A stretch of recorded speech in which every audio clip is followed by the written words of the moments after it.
हजरत अली रजी अल्लाह तआला अन्हु हजरत उमर इब्न खत्ताब रजी अल्लाह तआला अन्हु के ससुर हैं।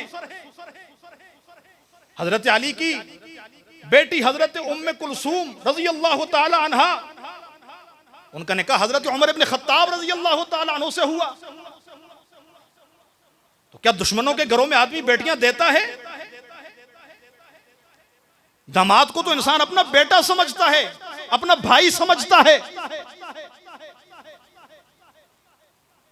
तो ये बदबख्तों ने प्रोपेगेंडा किया कि सहाबा इकराम जिनकी जिंदगियों का सबसे बड़ा उन्वान ही रुहमाउ बैनहुम था, जो बाहम उल्फत और मोहब्बत करने वाले थे, कि रहमत आलम सल्लल्लाहु अलैहि वसल्लम ने उनके अंदर ईमान की ऐसी रूह फूंक दी थी कि हबशे से आया हुआ बिलाल, रूम से आया हुआ सुहेब, फारिस से आया हुआ सलमान, मक्का के मुहाजिरीन, मदीना के अंसार, रहमत आलम सल्लल्लाहु अलैहि वसल्लम के कदमों की बरकत से, आपकी सोहबत से मुशर्रफ होकर सारे बाहम शीरो शकर बन गए,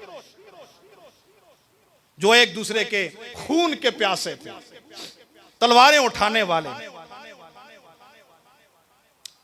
अल्लाह हू अकबर। लेकिन जाहिर है इसके लिए मेहनत करनी पड़ती है। इसलिए वो शायर कहता है कि तब जाके आज तक है बेदार नूर सुन्नत, तब जाके आज तक है बेदार नूर सुन्नत,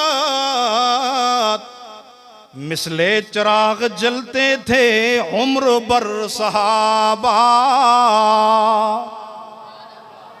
तब जाके आज तक है बेदार नूर सुन्नत, मिसले चिराग जलते थे उम्र बर सहाबा।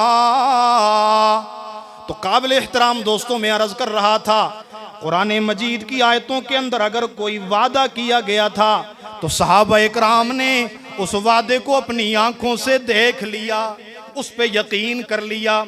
कुरान मजीद ने उनके ईमान का हवाला भी दे दिया। आगे फरमाया, मिनल मुमिनीन रिजालुन सदकू मा आहदुल्लाह अलैहि फमिनहुम मन क़ज़ा नहबा व मिनहुम मन यंतज़िर व मा बद्दलू तब्दीला। ग़ज़वा अहज़ाब के मौका पर कुछ तो वो लोग थे जिन्होंने अपने परवरदिगार की आयतों पर इस तरह ईमान लाया था, उन आयतों पर ईमान लाने में वो इतनी वारफ्तगी के अंदर चले गए थे कि उन्होंने अपनी जान का नजराना मन्नत को पूरा करते हुए अपने रब के यहाँ पेश कर दिया। और कुछ ऐसे लोग हैं कि जो इंतजार में बैठे हुए हैं कि कब दोबारा जिहाद का मौका आए और हम शौक़े शहादत जामे शहादत नोश कर लें।